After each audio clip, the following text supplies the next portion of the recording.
You cannot break generational curses if you're still seeking the approval of the generation that's cursed. And boy, isn't that true.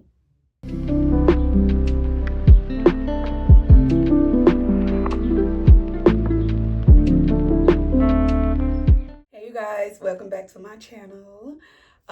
If you don't know, my name is Donna, but you can call me Little Miss Gratitude.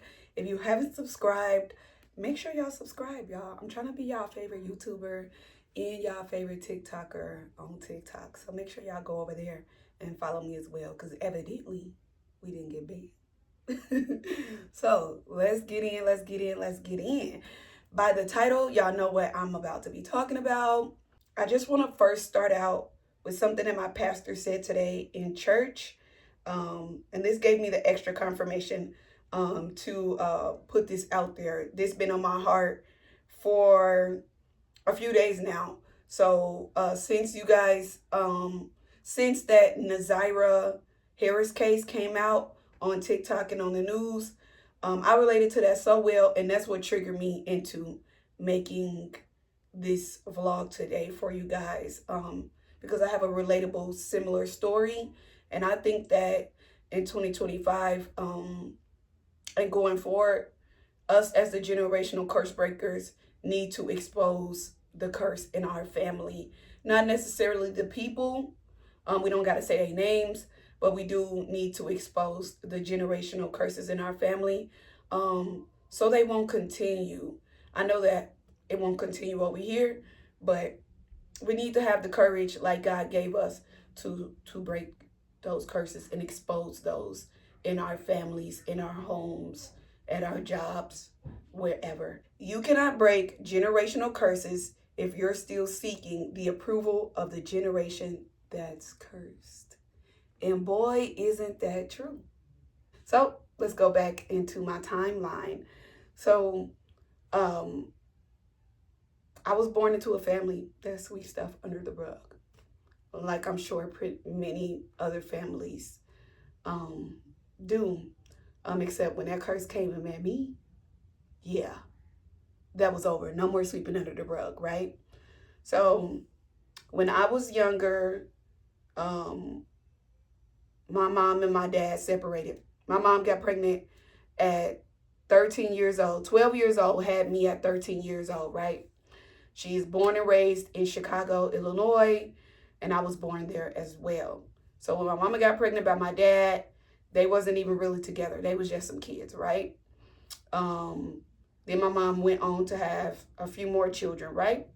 She met this man, which is my sister's dad, which was my stepdad at the time, when I was around 4 years old. So we ended up moving to Milwaukee, where I live now, and they was together. We was under the impression that he was our dad at the time, because I never got to meet my dad when I was a baby. If I did, I don't remember, right? So we growing up under the impression that this man was our dad. He treated us very well in the beginning, and obviously treated my mom well. And then my first memory of me being essayed was when I was 6, 7 years old. And I won't go into detail, even though I'm comfortable with talking about it. But if y'all want me to go into detail, just drop it in the comments below, y'all. I don't know how much I can go into detail because I don't want to get blocked off of YouTube. But anyways, I was essayed my first time that I remember when I was 6 or 7 years old. And around this time, we were staying in with my stepfather's mother at the time. I think we was living on the south side of Milwaukee or the north side. I know when we first moved here, we lived on the south side, but that's neither here or there. So we living with his mama, me, my mom, and my siblings. And the first time I got essayed was at that house. And I remember his brother coming in the room and catching it. Now, it wasn't penetration that first time. It was more like some touchy-feely type of stuff. And his brother caught it and went downstairs, and I think he brought it attention to my mom. And then I went down there and brought it to her attention, because I think that my stepdad at the time was trying to dissolve the situation and make it seem like it wasn't what his brother had caught. And so I told my mom what that was, and that lady did not believe me. I'm telling you, nobody believed me. Nobody didn't take it serious, right? Fast forward, it happened again.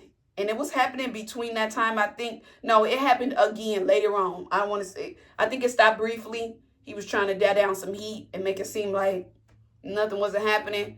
So fast forward, I'm in 5th grade. And I'm living over there on Mill Road and 76 and Mill Road, y'all. If y'all know, it's actually across the street from my church. The building's over there. Beretta owns it now, but before it was not Beretta. And I'm in 5th grade, and I remember this vividly because my sister, my second sister, the second oldest sister, dad had passed away, and he still lived in Chicago while we lived here in Milwaukee. And so we was getting prepared to go to his funeral and support him and, bring her down there and things like that. And from 6th to 5th grade, around this time, I think I eventually seen my dad, my real dad, but never had the courage to tell him what was going on in Milwaukee with me, right? But if anybody paid attention to how I was acting, they would have known, but whatever. So my sister and my mom getting ready to go to this funeral, and she's about to leave me here in Milwaukee with the predator, right? And so I think something had happened right before they was going to the funeral. So when I noticed that I wasn't going to this funeral, I told my mom, like, hey, don't leave me down here. Don't leave me. She like, for what? Why? Like, da-da-da-da. You can stay down here, da-da-da-da. I'm like, no, I can't. I actually can't. She like, why? I said, because my sister, I'm not going to say his name, my sister dad is touching on me. He's doing stuff to me right under your nose. She like, huh? What? Nah. He said, she lying. She's saying this for attention. She just want to go down to Chicago. She's doing this for attention. She's attention seeking. What? I don't want to stay down here because you're essaying me. And my mom is naive and slow and don't want to do nothing about it and acting like she don't know. So guess what, y'all? That was swept under the rug again, y'all. Again, y'all is going to trip out over this story, by the way. So I'm sorry if anybody is going to be sad. And I'm not sorry for the people that knew and that was involved. Because this kind of is a long story, but I'm gonna try to make it as short as possible, y'all. I'm just drop the pinpoints of how all this happened and why y'all need to speak up in your own families if y'all notice that these things are happening, and be the generational curse breaker. Okay, so nothing happened, y'all. I'm in 5th grade, like I said, nothing happened. My mom ain't do nothing. She's still with the man. She still was with the man, right? So I'm still getting essay between 5th grade to 8th grade, y'all. And by this time, it's being penetration, it's being talking to me, it's crazy, it's being I can't even think of the words. Trying to bribe me. It's a whole lot of bribery trying to go on. It's a whole lot of doing it right under my mom's nose, right under people's nose. We lived with multiple different family members during these times. These 2 adult people were not stable in their life, so we had to go live with multiple family members, and sometimes these things was happening right under their nose. Some family members lived with us, and it was happening right under their nose, and I feel like some people didn't know, but the majority of the person that did know was my mom. She knew. I cannot speak on anybody else. I felt like they really did not know. So So from 5th grade to 8th grade, right? I'm still getting essay. Mama acting like she don't know. I'm finding out, I'm getting the sense that this is also happening to my sister. Not his daughter, but my sister, the one that's not related to him. The one that we all got different daddies in this family, okay? All my siblings at this point, except the last two. So I'm getting older and I'm seeing some fishy stuff going on. Like, I think this is happening to my sister. And I think that's when the courage in me started to want to tell and like, get this got to go. This got to stop, right? Because this can't be happening to my sister, my poor Shayla. And I'm cracking jokes because that's how I cope. Okay, y'all? So please excuse me, right? And excuse me if I'm not crying because like I told y'all in the beginning of the video, I'm comfortable with it now. I can tell it now. Like, I'm 32 years old now, y'all, okay?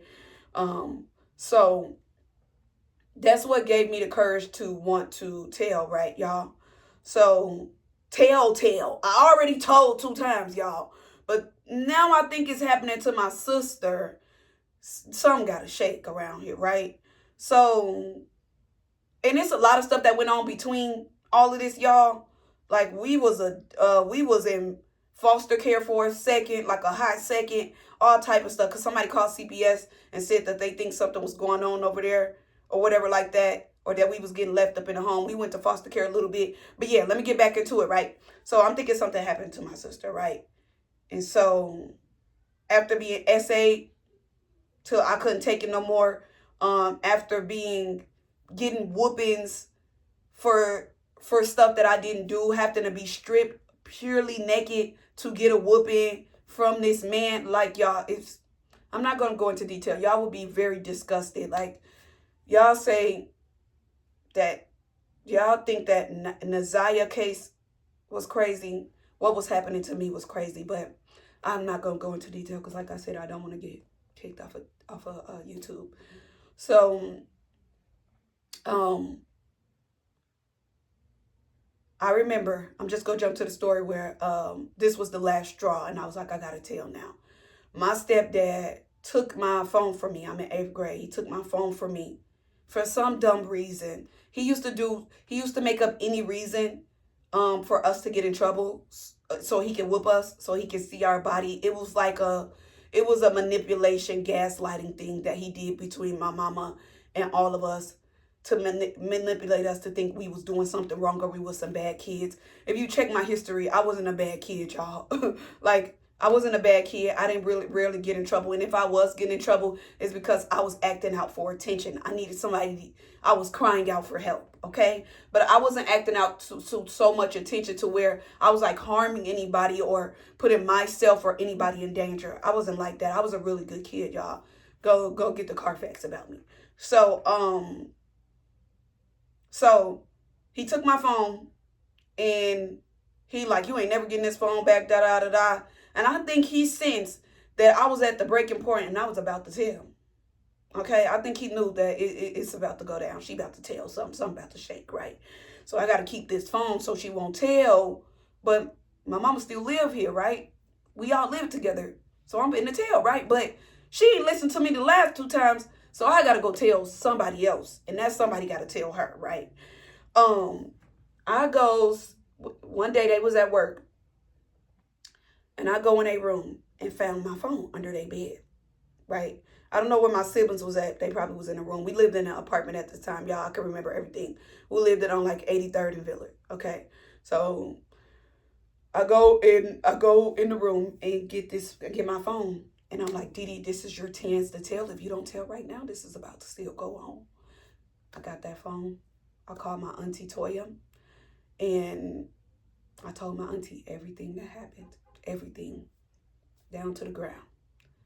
She calls my mom and tell her. My mama come home. I think she come home before my stepdad. And do y'all know this lady didn't ask me too much of nothing? She didn't ask me too much of nothing. I'm vivid with this, y'all. Trauma I can remember vividly. If I can't remember nothing else. So she comes home. She didn't really ask me too much. She just get on the phone with my auntie. And they still going over what happened or whatever like that, what I told her. And I guess she called my stepdad. I don't too much to know what they was talking about because I'm on the porch by this time.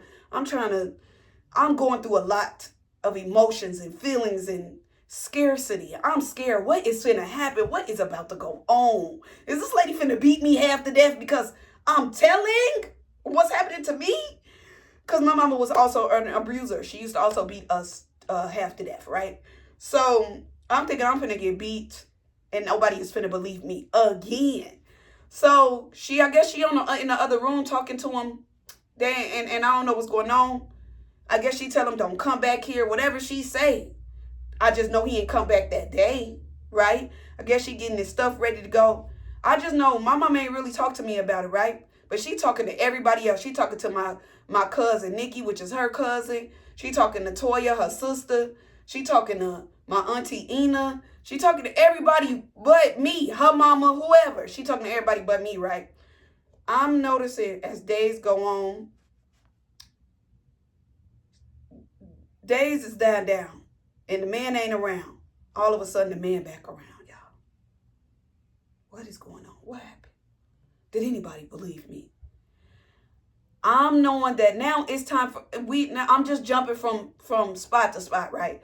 Now it's time for us to move. For some reason, we moving. We moving on Highland. I'm giving y'all houses to let y'all know that I'm being dead serious. So if anybody that's a friend of me that grew up with me from middle school to high school, they go put the pieces together. They go about, no, I'm not lying, right? Well, I ain't got no reason to lie to y'all. So it's now we moved to this house on 29th and Highland, 20-something in Highland, right? It's a pink house. If y'all know it's across the street from these buildings or whatever like that. So we move over there. I'm on my way to high school by this time. I'm finna go to Hamilton High School, y'all. We living in there for a minute. The man ain't around like that, but he popping back in, like he coming over to drop stuff off or to do stuff, because imagine he's still the father of her last two kids, right? My two youngest siblings.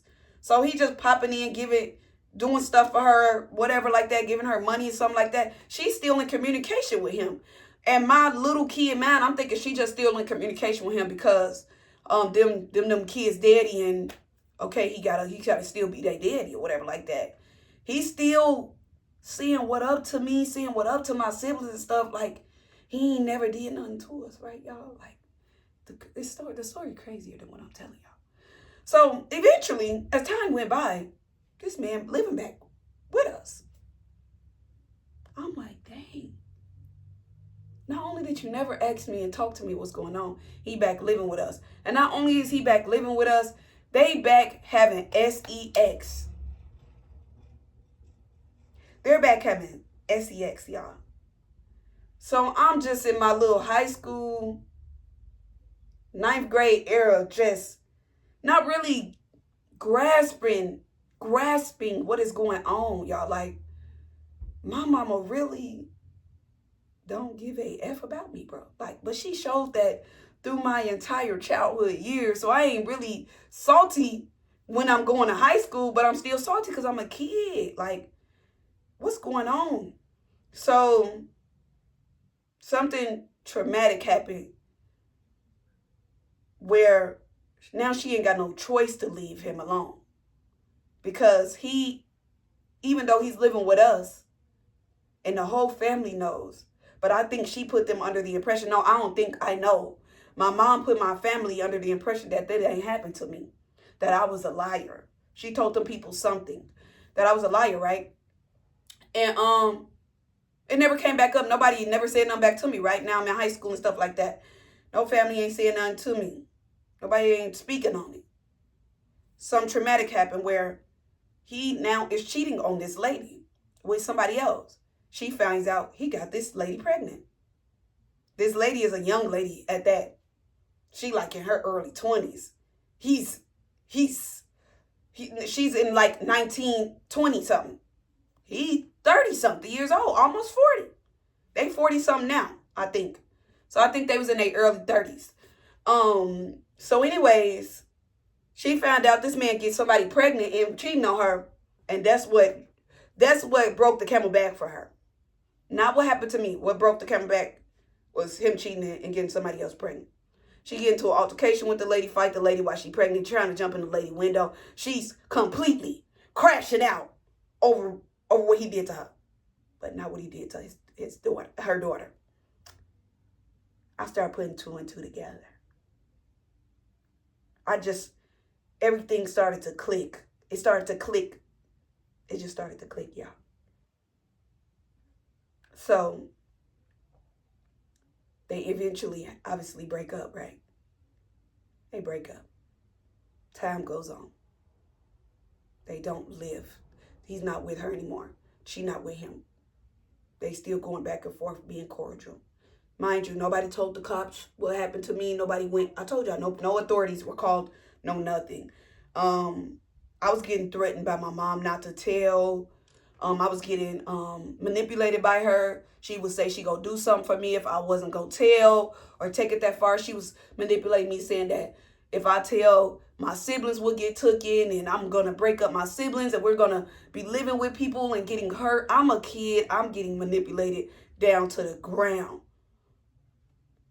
by him and by her. From my own grandma, her mama, and from everybody in the family, right? I'm getting heavily manipulated everywhere I turn, y'all. I don't know what to do. But I know this man never went to jail, right? This man didn't go to jail. Now I'm done being essayed by 13, 14 years old, evidently. This man hasn't gone to jail. Do y'all know this man didn't go to jail until I was on my third child? Excuse me. I'm on my third child. And this man didn't go to jail until he essayed his own child from that second woman that he was with, that he made a child with, that he cheated on my mama with. Do y'all know that? And he went to jail because that mama took her daughter serious, and the allegations and what her daughter told her and what she seen serious. And that's why he went to jail. But he could have been went to jail when I was getting essayed as a kid. Y'all, this story is so deep and so long. I really don't want to take up y'all time. But I really want to say this curse started not just with my mama. This curse started in my whole entire family. Almost every woman in my family was essayed. And I got so much to say in between this, but I'm not. But do y'all know, after I got essayed, I wasn't looked at as a victim. Everybody looked at me like I was the one that made this happen. I never had a state after that happened to me, really. My mom was extremely mean to me, extremely resentful towards me. She acted like I ruined her life. She was very resentful to me. We still don't have a good relationship to this day, but that's another story. Very resentful to me. Did not care for me, did not treat me as a mother should. Kicked me out all the time. I lived with family to family. Men tried to essay me, or looked at me or talked to me secretly in a way. And my aunts and my family all made me seem like I was the problem. But this didn't stem until I got essayed.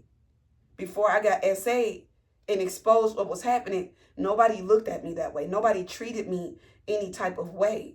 I thought my family loved me until I got essayed and everybody started treating me very funny, very weird. But like I said, this generational curse didn't start with my mama. It started with everybody prior to her. Her mama, her aunties, her cousins. Almost everybody in my family got essayed and they swept it under the rug and didn't do nothing about it until it met me. Until it met me is when I did something about it, when I said something about it. And I had to take that what came with it. Everybody disowning me. Everybody not liking me. Everybody treating me bad. Everybody talking about me. Man still trying to essay me. Still trying to manipulate me from my teen to my adulthood. I grew up in a very unstable environment and family. And still to this day, they don't like me because I speak up for myself. I don't play about my kids. My kids are well mannered. I don't have my kids around anybody. They don't even be around them. You see, I got cousins that's boys that SA people. And they sweep that under the rug. Aunties that know they son, how they son get down, and don't do nothing about it. I don't play like that. I don't be around that. And my family can't stand that. Sweep it under the rug, Dee. Like we do. Let it go, Dee. Don't do nothing about it. Don't say nothing. Keep it in the family. Y'all is not my family. I'm not keeping nothing under the rug. I'm not sweeping nothing under the rug. So I know this story is a little all over the place, and I wish I could go into more detail, y'all, but we'll be here for 50 plus years if I did. But I just want y'all to know, don't be scared, y'all. Y'all is exactly who God say y'all is, not what the enemy told y'all who y'all is. Y'all is not y'all trauma. Y'all is not what happened to y'all. All of that stuff happened to me, and I'm still a bright, optimistic, lucky go, big heart, cheerful girl. The devil could not steal my joy. He tried. I've been depressed before, y'all. I've been suicidal before. I did not want to be here. I'm talking about y'all. Y'all wouldn't understand the self-inflicted harm I used to do on myself. Nobody didn't know. But I promise you, God was with me the whole entire time. This is before I gave my life to God. He was with me when I didn't even know him like that. So I just want to say, y'all can do this. Y'all can break them curses, man. It start with somebody. Let it be you. Because it was me.